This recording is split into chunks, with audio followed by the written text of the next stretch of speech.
अब ये एग्जांपल है जी, देखें। If F of X is equal to X and alpha X is equal to sine pi X by two, find U P alpha, यानी जो हमारे पास वो अपर सम है, फिर एल पी अल्फा वो लोअर सम जो है, वेयर पी पार्टीशन दी हुई है 0 to 4। Prove that refinements of P need not decrease upper sums and increase need not decrease upper sums and increase lower sums। यानी ये prove करना है कि अगर ये पार्टीशन छोड़ के हम कोई रिफाइनमेंट इस पार्टीशन की ले लें तो तब भी जो अपर सम होगा वो ज़रूरी नहीं कि कम हो, और इसी तरह जो लोअर सम है ज़रूरी नहीं कि वो इंक्रीज़ कर जाए पार्टीशन को अगर रिफाइनमेंट भी कर देते हैं। अब देखें जी, the partition p is given as, ये पार्टीशन हमने ले ली एक्स नॉट और एक्स वन और एक्स टू, और सब इंटरवल ले लेते हैं जी। सब इंटरवल, पहला सब इंटरवल एक्स नॉट से एक्स वन ले लिया, वो 0 से 2 ले लिया। दूसरा सब इंटरवल ले लिया 2 से 4 ले लिया। अब जो m1 है, क्योंकि आप फंक्शन जो है, फंक्शन क्या है, F of X is equal to X, ये कहाँ आप देखें तो ये एक लाइन बनती है लीनियर, और वो एक इंक्रीजिंग ये फंक्शन है। जब ये इंक्रीजिंग फंक्शन है तो m1 जो इसका इन्फीमम होगा इस फंक्शन का 0 to इंटरवल में, वो इन्फीमम क्या हो जाएगा 0 इसका, और सुप्रीमम इस फंक्शन का 0 to इंटरवल में वो 2 हो जाएगा। इसी तरह जब 2 और 4 इंटरवल लेंगे तो इसका जो इन्फीमम है वो 2 आ जाएगा, और इस function F of X equal to X जो लिखा हुआ है उसका जो सुप्रीमम है वो 4 आ जाएगा। अब उसके बाद हमने सम लिखना होता है, तो यू पी एफ अल्फ़ा किसके इक्वल आ जाएगा, R is equal to 1 to 2 delta alpha R. अब सॉरी, यहाँ पे ये गलत लिखा हुआ है, R is equal to 1 to 3 नहीं है, यहाँ पे भी R is equal to 1 to 2 होगा। M R into alpha x are minus alpha x are minus 1, तो m1 किसके इक्वल आ जाएगा, alpha X one minus alpha x not, और m2 किसके इक्वल आ जाएगा, alpha X two minus alpha X one. तो m1 क्या आ गया, अल्फ़ा एक्स वन हमारा क्या है अल्फ़ा टू, और अल्फ़ा एक्स नॉट क्या है जी अल्फ़ा ज़ीरो, और इसी तरह प्लस m2 हमारे पास क्या आ जाएगा जी अल्फ़ा फोर और माइनस अल्फ़ा टू। अब 2 इंटू अल्फ़ा टू हमारे पास, अब देखें x की जगह पे जब 2 पुट करेंगे, ये फंक्शन ये था हमारा अल्फ़ा, तो 2 पुट करें तो ये साइन पाई आ जाता है, वो 0 के इक्वल आएगा, और x 0 पुट करें तभी भी साइन 0 0 के इक्वल आ गया। प्लस 4 अल्फ़ा 4, x की जगह पे यहाँ पे 4 पुट करें तो ये साइन 2 पाई आ जाएगा, इसी तरह 2 पुट करें तो ये साइन पाई आ जाएगा, वो भी 0 वैल्यूज़ देंगे, तो यू पी एफ अल्फ़ा किसके इक्वल आ जाएगा 0 के इक्वल। इसी तरह एल पी एफ अल्फ़ा किसके इक्वल आ जाएगा जी summation r is equal to 1 to 2 m r delta alpha r, यानी जो मिनिमम है उसके इन्फीमम है, तो ये आ जाएगा जी summation r is equal to 1 to 2 m r alpha x are minus alpha x are minus 1।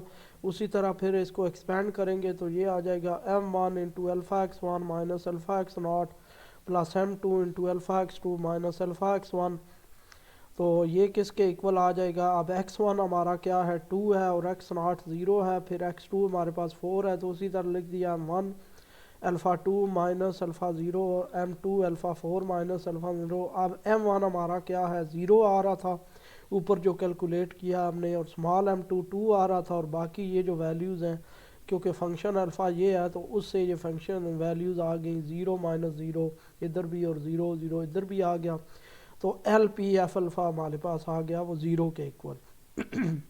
अब क्वेश्चन क्या था कि यानी कि पार्टीशन की अगर रिफाइनमेंट भी कर दे तो तब भी उसका जो लोअर सम है वो इंक्रीज़ नहीं हो सकता, या अपर सम उसका कोई डिक्रीज़ नहीं हो सकता अगर को पार्टीशन की रिफाइनमेंट भी कर दें।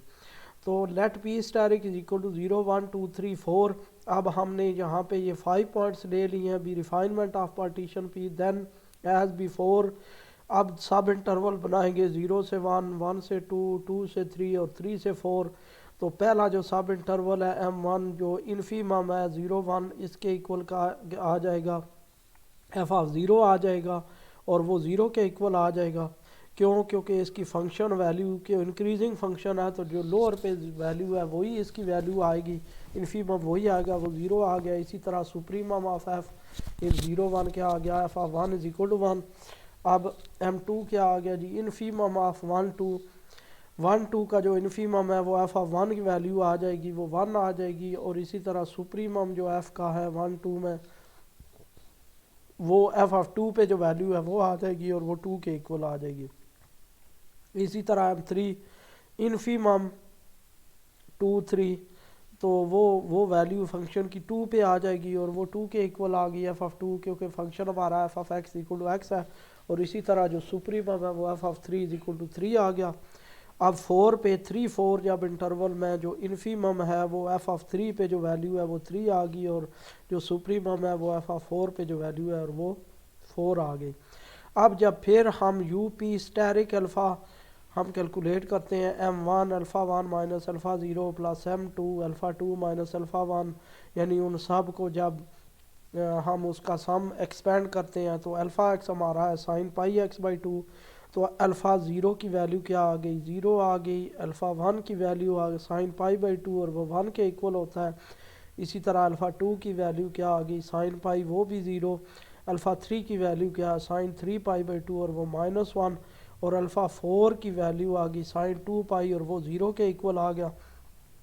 जब ये सारी वैल्यूज़ यहाँ पे पुट करेंगे तो यू पी स्टैरिक अल्फ़ा किसके इक्वल आ जाएगा, 1 into 1 minus 0 plus 2 into 0 minus 1 plus 3 into -1 minus 0। ये सारी वैल्यूज़ यहाँ पे पुट करेंगे तो अल्टीमेटली देखें रिज़ल्ट किसके इक्वल आ रहा है, 0 के इक्वल। तो जब अल्टीमेटली रिज़ल्ट 0 के इक्वल आ रहा है इसका मतलब ये है कि U P asterisk F alpha जो आ रहा है वो इक्वल है किसके, यू पी एफ अल्फ़ा के। It shows that need not decrease upper sums, यानी कि जो हमारा अपर सम है वो ज़रूरी नहीं कि कम हो, उतना ही वो इक्वल ही आ रहा है। इसी तरह लोअर सम के लिए लिखेंगे L P asterisk F alpha, वो भी ये सारी वैल्यूज़ जब यहाँ पे पुट करेंगे, ये सारा एक्सपेंड करके वैल्यूज़ पुट करेंगे तो रिज़ल्ट आ रहा है 0। जब रिज़ल्ट 0 आ रहा है तो इसका मतलब यह है कि L P asterisk F alpha P equal हो गया किसके, L p F F alpha के। और ये भी हमें शो कर रहा है कि जो रिफाइनमेंट है वो इंक्रीज ज़रूरी नहीं कि इंक्रीज़ कर ले लोअर सम में। यही हमारा क्वेश्चन था कि इसका मतलब ये है कि जो रिफाइनमेंट हम लेते हैं किसी भी पार्टीशन की, ज़रूरी नहीं कि उसके लोअर सम अपर सम को वो डिक्रीज़ कर दे और उसके जो लोअर सम है उसको इंक्रीज़ कर दे, कर भी सकती है लेकिन ज़रूरी नहीं कि वो हर हाल में वो उसको डिक्रीज़ करेगी ही। ये काउंटर एग्जांपल के तौर पे भी है। अब आगे फिर है एक इंटीग्रल, आप देखें डिफरेंट फंक्शंस है। अब ये एक हमारे पास फंक्शन आ गया है डी एक्स, अल्फ़ा जो फंक्शन है वो किसके इक्वल आ गया है जी, एक्स ब्रैकेट। ये एक ब्रैकेट फंक्शन है, लोअर क्लासेस में आपने पढ़ा होगा कि एक्स ब्रैकेट किसको डेनोट कर रहा होता है कि x bracket is the greater integer not exceeding x, यानी सबसे बड़ा इंटीजर लेकिन greatest integer but not exceeding x, यानी सबसे बड़ा इंटीजर उस इंटरवल में लेकिन उससे एक्सीड नहीं करना चाहिए। आप बाई डेफिनेशन आप देखें alpha X is equal to X is the monotonic increasing function on 0 to 3 given by. अब अगर इंटरवल लेते हैं 0 से 1, तो 0 से 1 अगर क्लोज्ड इंटरवल आप लें तो आप देखें उसमें दो ही इंटीजर हैं, कौन से, 0 और 1। बाकी तो सारे उसमें इंटीजर नहीं है, वो फ्रैक्शनल है, सारे फ्रैक्शन में आ रहे हैं नंबर। तो इंटीजर ग्रेटेस्ट इंटीजर 0 और 1 के दरमियान जो ग्रेटर एक्स से एक्सीड भी ना करें, तो 0 और 1 के दरमियान क्या होगा, 0 होगा, क्योंकि यानी ये 1 का दूसरे लफ्ज़ों में 1 का ये ब्रैकेट फंक्शन जो है वो इस तरह उसकी वैल्यू आएगी। इस तरह 1 और 2 के दरमियान जो ग्रेटेस्ट इंटीजर है लेकिन 2 से जो एक्सीड भी नहीं कर रहा वो क्या होगा, वो 1 ही होगा। इस तरह 2 और 3 के दरमियान इसकी वैल्यू 2 आ जाएगी और 3 पे इसकी वैल्यू क्या आ जाएगी, 3 आ जाएगी, क्योंकि 3 पे ग्रेटेस्ट उसकी वैल्यू सिंपल एक पॉइंट आ जाएगा, तो वो हमारे पास 3 के इक्वल ही आ जाएगा जी। इस तरह हमने पार्टीशन कर दी। अब consider any partition P of 0 3 as, suppose कोई भी पार्टीशन ले लिया हमने x0 x1 xl minus 1 xl is equal to 1, x l हमने ये 1 के इक्वल लिख दिया है, फिर x l plus 1 m up to so on x m minus 1 x m is equal to 2, फिर एक्सएम प्लस 1 और आखिर में एक्सएन इज इक्वल टू 3 ले लिया हमने। तो अब देखें यू पी एफ अल्फ़ा किसके इक्वल आ जाएगा। पहले हम समेशन लेंगे कहाँ से कहाँ तक, R1 से लेके L-1 तक समेशन लेंगे, फिर उसके बाद m alpha delta l alpha l ये अलग लिख लेंगे, फिर उसके बाद L+1 से लेके हम M-1 तक लेंगे इसको, और एम और डेल्टा अल्फ़ा एम ये अलग लिख लेंगे, फिर उसके बाद M+1 से लेके N-1 तक लेंगे, और फिर n वाला अलग में ले लेंगे। क्योंकि ये अलग अलग हम क्यों ले रहे हैं, क्योंकि इस इंटीजर के बाद इसकी वैल्यू चेंज हो जाती है, यानी ज़ीरो शामिल करके और 1 से लेस इसकी वैल्यू क्या होती है, वो एक ही रहती है, लेकिन 1 के पे इसकी वैल्यू चेंज हो जाती है। इस तरह 1 और 2 से लेस इसकी वैल्यू एक ही रहती है, इसलिए वो हमने इंटीजर सारे अलग कर लिए हैं, यानी 1 भी अलग कर लिया है, 2 भी अलग कर लिया है, 3 भी अलग कर लिया है। तो जब इनकी वैल्यूज़ कैलकुलेट करेंगे, अब देखें ये आ जाएगा r is equal to 1 to L-1 m r 0 minus 0 की 0 वैल्यू होगी प्लस 1 इंटू, अब ये जो है हमारे पास अल्फ़ा डेल्टा अल्फ़ा एल किसके इक्वल आएगा, difference between alpha XL minus XL minus 1। तो एक्सएल जो है वो 2 है, हमारा 1 है, तो जब 1 है तो इस पे वैल्यू उसकी 1 आ गई और बाकी उससे नीचे उसकी वैल्यू 0 आ गई। इसी तरह यहाँ पे हमारे पास L+1 से M-1 एम आर इसकी वैल्यू कांस्टेंट 1-1 रहेगी, और m पे वैल्यू इसकी क्या आ गई, delta alpha x m minus alpha x m minus 1, तो अल्फ़ा एक्स एम पे इसकी वैल्यू 2 आ गई, बाकी उसके M-1 पे उसकी वैल्यू वही रहेगी नीचे। तो ये चेक कर लीजिएगा, क्योंकि इसमें शायद इसकी वैल्यू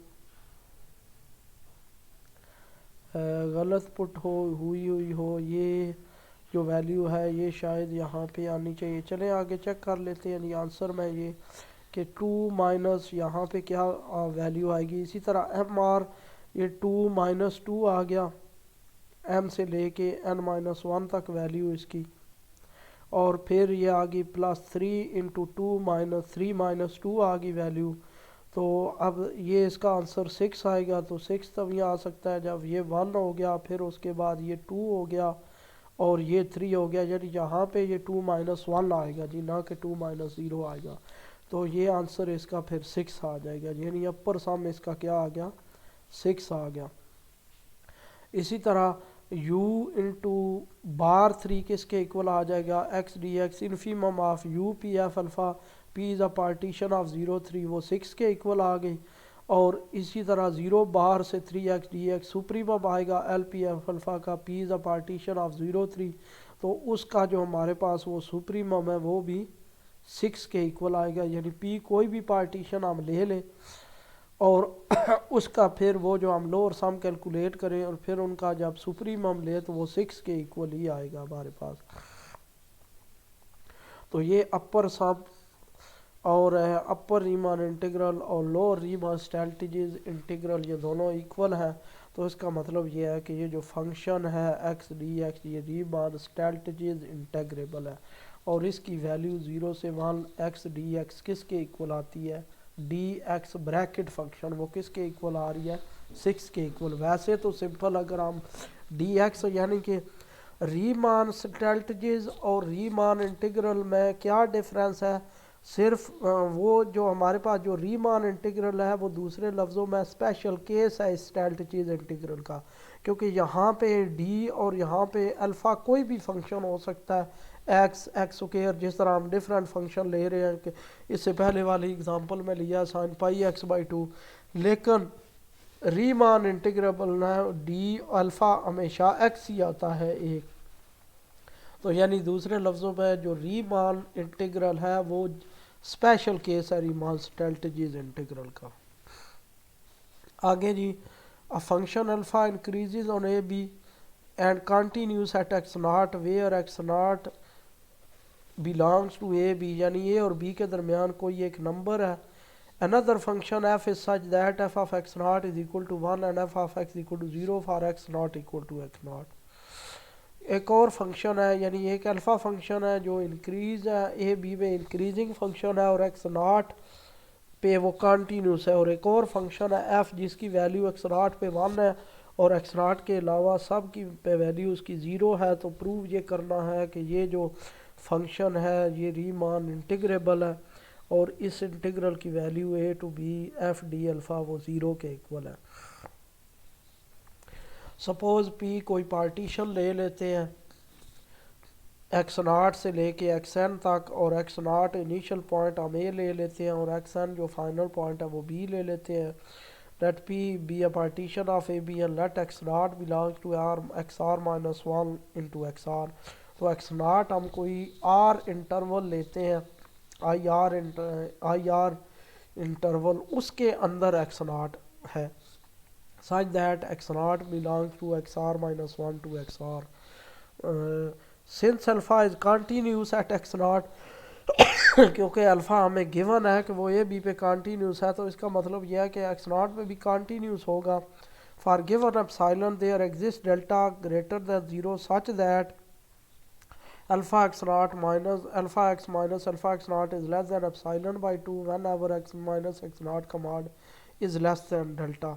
तो जब वो कंटिन्यूस है तो कंटिन्यूटी की डेफिनेशन हमने यूज़ कर लिया है कि for each epsilon there exist delta such that this inequality 1 is satisfied. Since alpha is an increasing function और अल्फ़ा हमें पता है इंक्रीजिंग फंक्शन है, तो 1 गिव्स एक्स, क्योंकि हम कह रहे हैं ना कि एक्स नॉट जो है वो एक्स आर और एक्स आर माइनस 1 और एक्स आर के दरमियान है। तो अगर कोई भी जो आर्बिट्रेरी एक्स है, अगर अल्फ़ा एक्स नॉट का मॉड लेस दैन एप्सिलॉन होगा कब, अगर एक्स माइनस एक्स नॉट का डिफरेंस वो लेस दैन डेल्टा होगा और पॉजिटिव होगा। और अगर alpha x not minus alpha x less than epsilon by 2 होगा अगर एक्स नॉट माइनस एक्स का distance less than x delta होगा।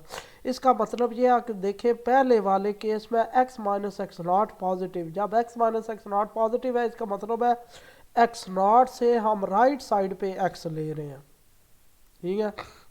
और सेकंड केस में एक्स नॉट माइनस एक्स है, यानी इसका मतलब ये है कि जो एक्स नॉट है वो एक्स जो है वो लेफ्ट साइड पे ले रहे हैं एक्स नॉट के। तो ये दोनों इक्वेशन हमने बना दी। सपोज दैट पी का norm is less than delta, suppose कोई भी जो पार्टीशन हमने ली है ऊपर उसका नॉर्म जो है या लेंथ जो है वो लेस दैन डेल्टा है। तो डेल्टा अल्फ़ा आर किसके इक्वल आ जाएगा, alpha x are minus alpha x are minus 1। तो ये आ जाएगा alpha x are minus alpha x not और alpha x not minus alpha x are minus 1। तो एक्स कोई भी हमारे पास पॉइंट है तो ये लेस किसके इक्वल आ जाएगा, जब 2 और 3 को यूज़ करेंगे तो एक्स नॉट हमें पता है कि वो एक्स आर माइनस 1 हमने सपोज किया है कि वो इस इंटरवल में है। जब इस इंटरवल में बिलोंग कर रहा है तो अगर कोई एक्स इससे एक्स नॉट से राइट साइड पे होगा तो ये इनइक्वालिटी सेटिस्फाई करेगा। और अगर इस इंटरवल में इस एक्स आर में माइनस 1 में हमारे पास कोई भी जो है उसकी वैल्यू जब लेफ़्ट साइड पे वो होगा तो फिर उसके बाद ये इनइक्वालिटी सेटिस्फाई करेगा।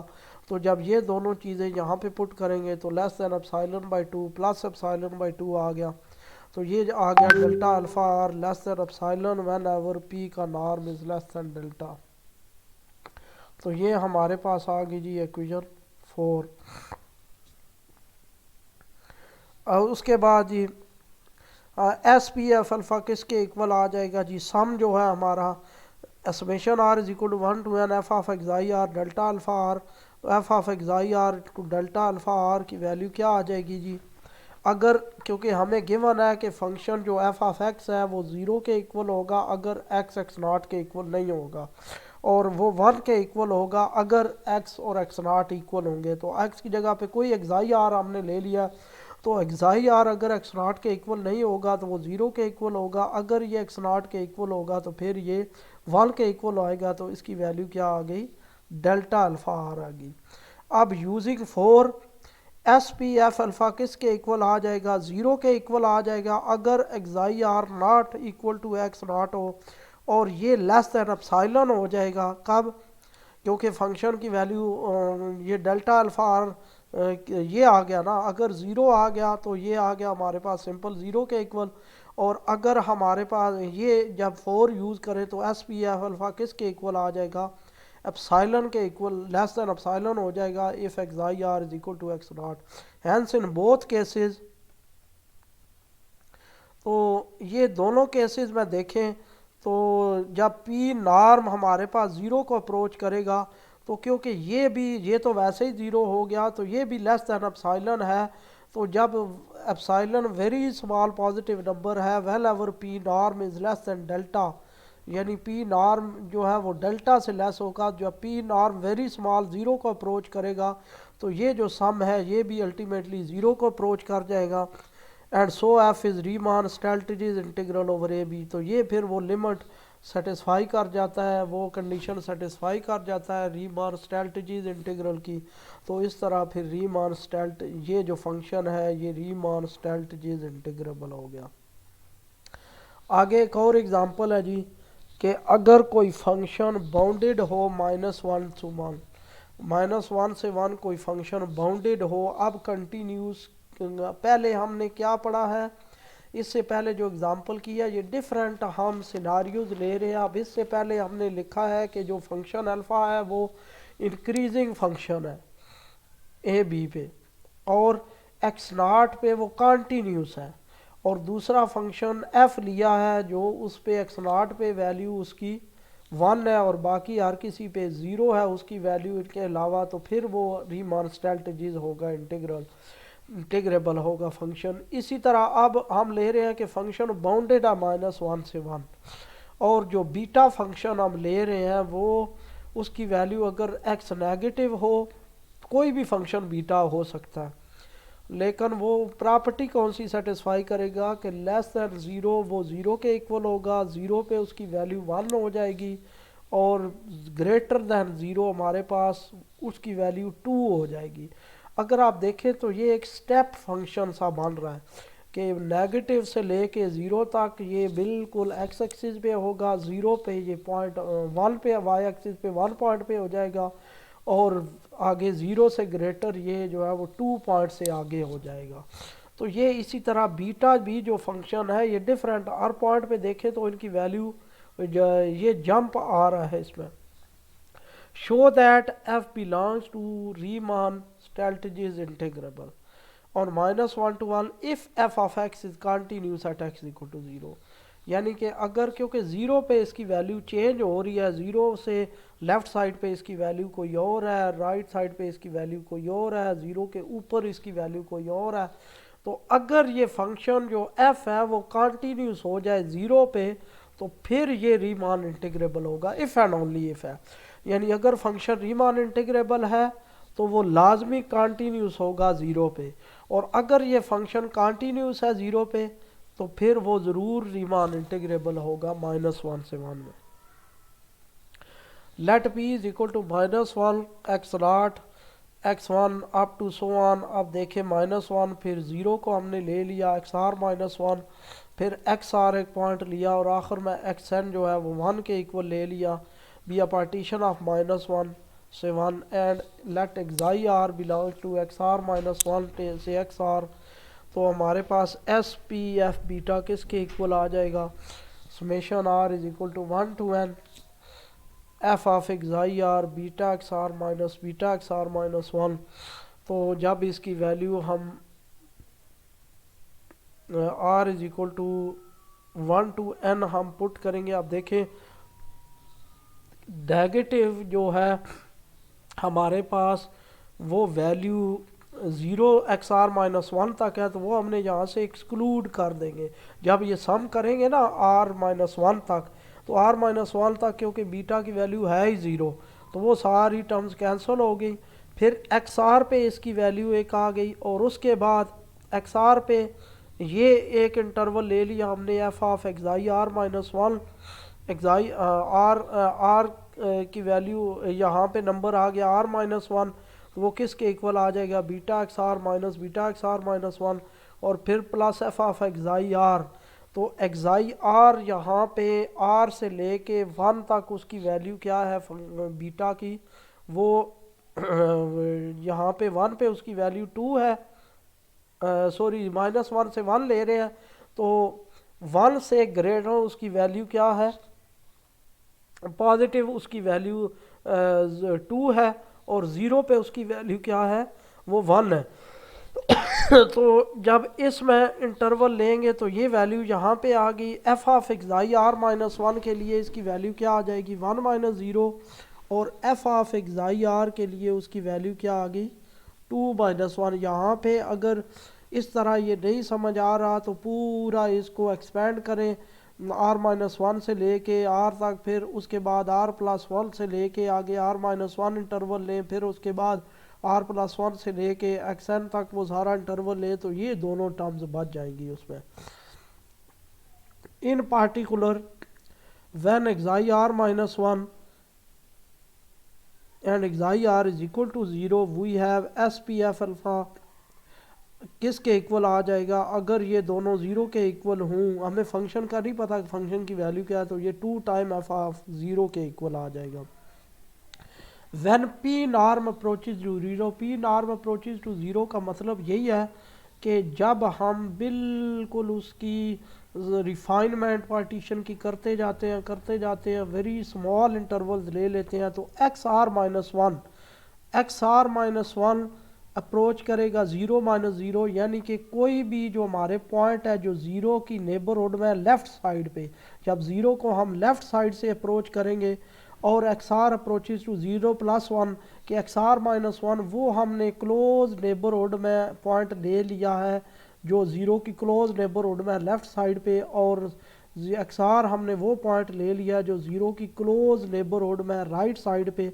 तो यानी एक्स आर जब अप्रोच करेगा ज़ीरो माइनस ज़ीरो को, यानी left x are minus one जब ज़ीरो को लेफ़्ट साइड से अप्रोच करेगा और एक्स आर जो है हमारे पास जब राइट साइड से अप्रोच करेगा, from this it follows that, तो जब ये लेफ़्ट और राइट साइड से अप्रोच करेंगे तो limit p norm S P alpha वो एग्जिस्ट करेगी, इसकी लिमिट ये जो हम लिमिटिंग वैल्यू ले लेंगे क्यों एग्जिस्ट करेगी क्योंकि उस पे वो उसकी वैल्यूज तकरीबन एक जैसी आ गएगी। If limit x are minus one f of xi r equal to f of zero, यानी ये लिमिट कब एग्जिस्ट करेगी अगर ये दोनों value limiting value limit function की इस फंक्शन की लिमिट जब x are minus one zero minus zero को अप्रोच करे तो तब हमारे पास एफ ऑफ ज़ीरो के इक्वल हो, और एक्स आर भी हमारे पास जब राइट साइड से ज़ीरो को अप्रोच करे और वो भी एफ ऑफ ज़ीरो के इक्वल आ जाए तो फिर इसकी लिमिट एग्जिस्ट कर जाएगी एस पी एफ बीटा की an P norm approaches to zero.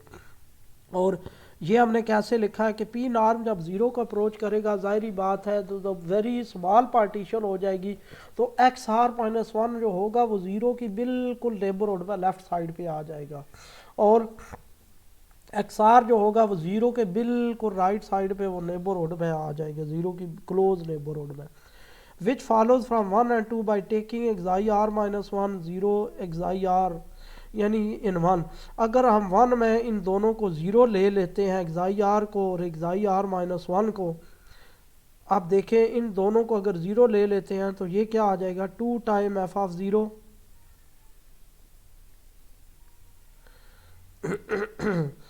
Hence limit p norm exist and equal f of zero, तो फिर ये एफ ऑफ ज़ीरो के इक्वल हो जाएगी if f of zero minus zero और f of zero plus zero f of zero के equal आ गया, that is f is continuous at x equal to zero.